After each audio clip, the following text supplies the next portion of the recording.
Welcome to Square Roots podcast, where young people are leading change in the community through inspirational conversations in STEM. I'm Dylan, your cheeky and fun host for today's episode. I've got my new science teacher, Eddie Foster, here, and we're gonna talk about things from school science and cars. So, firstly, Eddie, I want to ask you, what is your roles at school? So I'm very, very new to the school. I've only been here 2 weeks so far, Dylan, you'll know that. My role at the school is as head of science, so science lead. So all things science I'm involved in. The only science teacher as of yet, but there's new teachers coming in the next school year. So at the minute, I'm only managing myself. But everything to do with science. So teaching it, planning the curriculum, taking students out on trips. That's all my job. How did you first get interested in science? So going back to when I was at school, I was not a very well-behaved child at all. I was and science was about the only lesson that I could actually stay in.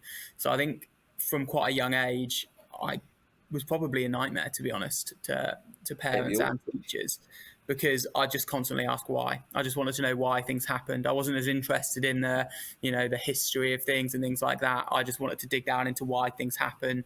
And that, I feel like when you ask those questions, you sort of naturally lean yourself to science. Science is a subject where, number one, there's thousands of different things, and almost all of those you can ask why about, and actually the explanation to that, the answer is going to be in some form of science. So, yeah. What is the most interesting thing you've learned in science? So my degree is in biochemistry, which is all about the chemistry of our bodies and how they work. And I'd say that was the most interesting stuff, looking at the reactions that happen in our body and looking at how resilient our bodies are to change, illnesses, things like that, how they work, how they affect your body, how our body's constantly gone. Like your immune system and that? Exactly like that. So how our bodies adapt to things, illnesses, things like COVID, like how do some people recover from things like COVID so quickly? How do some people completely avoid it? I just find that massively interesting. So that was my degree. Ever since then, I've probably been a little bit more interested in the environment and how it works. I think that's a problem that we all have to deal with at some point. So it's not, my degree wasn't based around that, but that's something I definitely take more of an interest in now, and thinking about solutions for how we can go about that, what we might need to change about our everyday lives to maybe live a little bit more sustainably. And Me, science, like I'm interested in like how the cells work, like the what's it called, how like the sperm cell produces us as people kind of thing, and stuff like that. I mean, you can't it's probably the most relatable thing ever, whatever subject you learn in school, that is literally the reason we're all here. I don't think there's many others like that. As you know, I'm really fascinated about cars. How does science relate to cars? I think there's a couple of different ways. I mean, the mechanics of it, like the internal combustion engines, how they work. I mean, I think if you broke down a car, there'd be some pretty difficult science involved in every single piece of the car. So the chassis and the materials they use to build that, and how they have to deal with flexion, but actually not too much flexion, and how they have to be adapted to deal with the stresses of, different sorts of roads. The engines, that's entirely physics and maths, and how much fuel needs to be injected with each injection, things like that. I think massively interested. It's not really the sort of science that I've been involved in, purely because it's very, very difficult stuff. I mean, how cars work, how we set cars up, the maths involved in even fuel burn calculations, things like that. I'm quite a big fan of F1, and the maths involved in that and the physics involved in that just amazes me. But so I think, to summarize, there isn't a single part of cars that doesn't involve science in some way, shape, or form. I would say, obviously, a bit off topic for a minute, but I was a fan of F1 until I watched the championships in Abu Dhabi. That yeah, that kind of disappointed me a bit. So It's a difficult one, isn't it? It's definitely not yeah, an even playing field either. Like billionaires spending their money. Yeah, but the science behind it is fascinating. Like if you just look at the science, it's incredible. mm. um, so you got electric cars now, aren't you? Yes. Um, what do you think of EVs? I'm torn. I'm very, very torn. I think I hear so many good things about them, and then those are always sort of juxtaposed with bad things. So there's always bad things that come out about them. So for example, there's zero emissions. If you drive an electric car around daily, you have zero emissions. But then the other side of that is the batteries and the equipment that you need to build those cars is quite often referred to as worse for the environment or worse for a whole host, bad for a whole host of reasons. So it definitely interests me because I think they're the future, but I don't think we've got them quite worked out yet. What would you say about that? I would say they're really annoying, EV electric cars, because I was doing my DV bronze expedition last year, and obviously we obviously walking on the road, and usually we would listen out for cars, wouldn't we? But we couldn't hear the electric cars come Mm, past. So between us and the cars that come past, it's like a near miss kind of thing. yeah. Um, they could somehow use the technology to make them more louder than they are now. Yeah, I Es- think that's es- interesting. Do you think they Especially should be loud? I don't know. I quite like the I idea of mean, silent cars.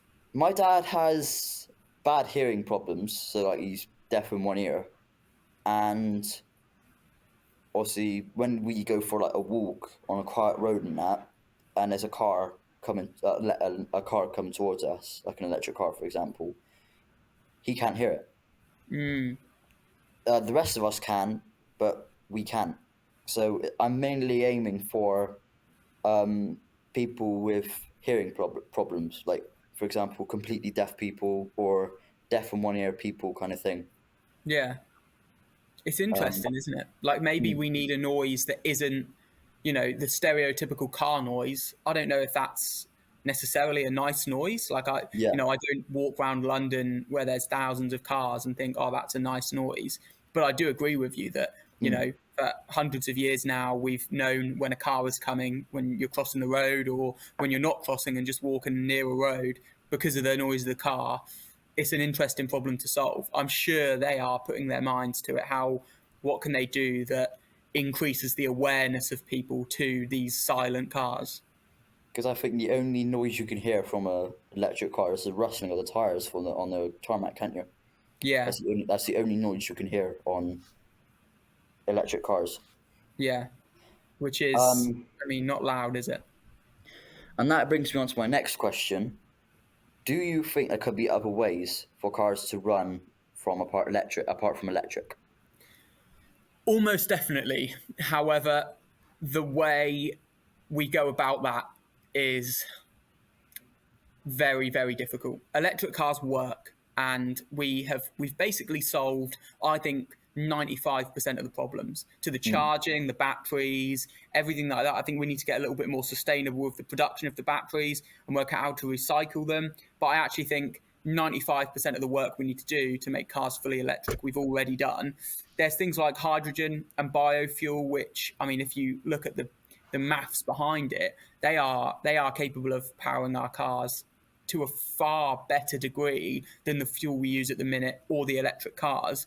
But we haven't solved any of those problems yet. We haven't even started to deal with them. So it's it's difficult. I think yes, and I think in the future there will be. It's natural that whenever you have a new business, there's always competition to those businesses. And I think looking at how we can use hydrogen to fuel our cars or looking at how we can make biofuel a little bit more accessible, I mean, it's the natural progression in terms of making sure our cars are sustainable. But actually, I don't think we're anywhere near yet. I think for now, we need to focus on electric cars, making those more sustainable, and actually focus on dealing with the problems we've got with electric cars. Like you said, sometimes it's impossible to know if they're around you, but actually solving those problems and thinking if actually is the best way for us to get around electric cars. If so, let's invest all of our money into it. You're listening to the Square Roots podcast, where young people are leading change in STEM. I'm going to tell you a little bit about cars now, Eddie. Teach me. I'm going to impress you. So, you get a Tesla, right? Which a Tesla's what we've Hopefully been talking one about. day. An electric car. But Tesla has actually named their cars very inappropriate name.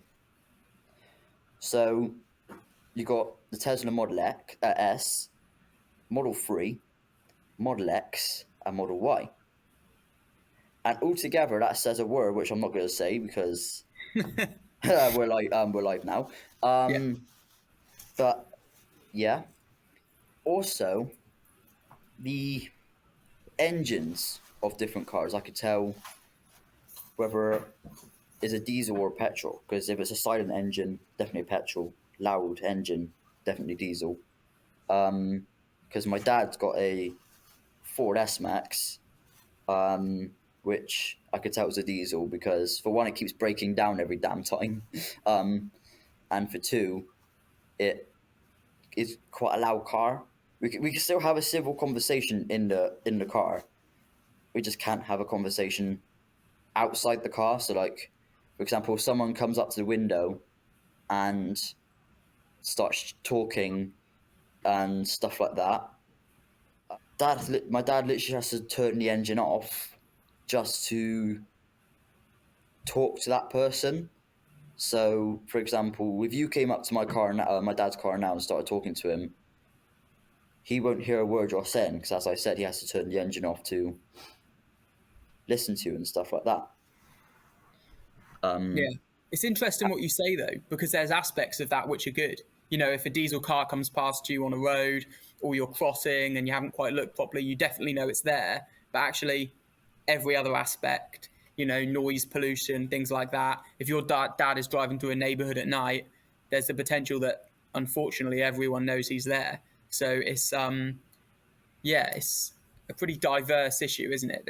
There's definitely positive aspects to loud cars and people knowing they're there, and also there's definitely negative aspects. Whether we're petrol, they're silent cars. We can talk to a person who wants to talk outside the car without turning the engine off. Because, as I said, they're quiet, but not as quiet as electric cars, though. But that brings me on to my next question. What would be your dream car? Oh, what would be my dream car? Put you on I the spot now. would like an electric purely because of what I talked about earlier. Like, I feel like we need to be heading towards sustainability and things like that. But I'd want it to be a little bit sporty as well. I want it to be quick. I would have an electric Porsche 911. Oh, If I you mean could. you mean the new Taycans? Yeah.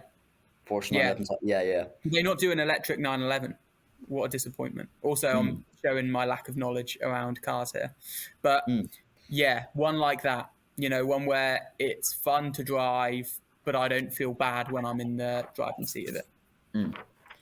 Well, that's the thing, because obviously, I'd say my favorite electric car might have to be a Tesla, Yeah. and my favorite normal car might have to be a Lamborghini. Oh, I Between like the way Lamborghini, you're aiming for the top. between Lamborghini, Pagani, or Ferrari. Yeah. Do those brands make electric cars yet or not? No. Yeah. Well, no. I think Lamborghini do make the new Cheyenne that's out now, but that's like megabucks. Yeah. But I would say Yeah, definitely between those Yeah, three cars. I like it. I like it. Anyway, are you ready for your quiz? I am. Yeah. I've got 6 questions here. Mm-hmm. Each of them I've already told you, so you should remember. Yeah. So for your first question, I genuinely hope you're into your James Bond. Mm-hmm. Yeah. And your Big question fan. is, what car model is often associated with James Bond? Ooh. I know it's an Aston Martin. Correct. Is it a DB7? DB5. DB5. Oh, yeah. What is the best-selling electric car of all time? Ooh. Is this purely electric, not hybrid Yes. cars? Purely electric. It's got to be a Tesla. What kind? I'm going to go with a Model 3, the most affordable one. Oh, the blinking hell, did you manage to get that? That's right. Did I? Oh, nice. Yeah, that's just deduction. The other ones are too expensive. What was the first commercially successful hybrid car? Purely hybrid, this one. Ooh. It's the one that everyone's got in London. They used to mention it on Top Gear all the time. A Toyota Prius? Correct. Yeah. You're saying you're not going to be good at this quiz. Why are you? You're being good at this quiz. Okay, yeah, I'm happy with this. I'm settled now. I'm about to show your age now. If you get this right, Okay. which model is often referred to as the Beetle? Ooh. With VW, Volkswagen. Do I need any more than that? Is that a good answer? Or do I need the actual model? Volkswagen. You got Volkswagen part right. Is it going to be the Type B, something like that? It's the Volkswagen Type 1. Oh, I'm close. You're Yeah. going to give me half a mark there? 1. Yeah. Come on, you got to get this one. Okay. You're a techie guy. You got to get this one. What is the name of the self-driving technology developed by Tesla? It's the one that's notorious for going wrong, isn't it? It's their autopilot. Is that auto drive, autopilot? Autopilot, yeah. Autopilot. And finally, you got to know this one. Okay. What animated movie features a red car named Lightning McQueen? Cars. What a movie. What a movie. Cars 3 is the best one. Really, I don't think I've watched that one. I watched Cars 2 on a plane the other day. It was a good way to spend a couple of hours. I've watched a couple of car truck programs, and some of them like really inspire me to become sometimes heavy recovery driver, sometimes delivery driver for like Deliveroo and stuff like that. But in a car, not a moped, definitely. Not a car, moped, yeah. You want to aim. The amount of accidents in a moped, like, yeah. I think I want to come home.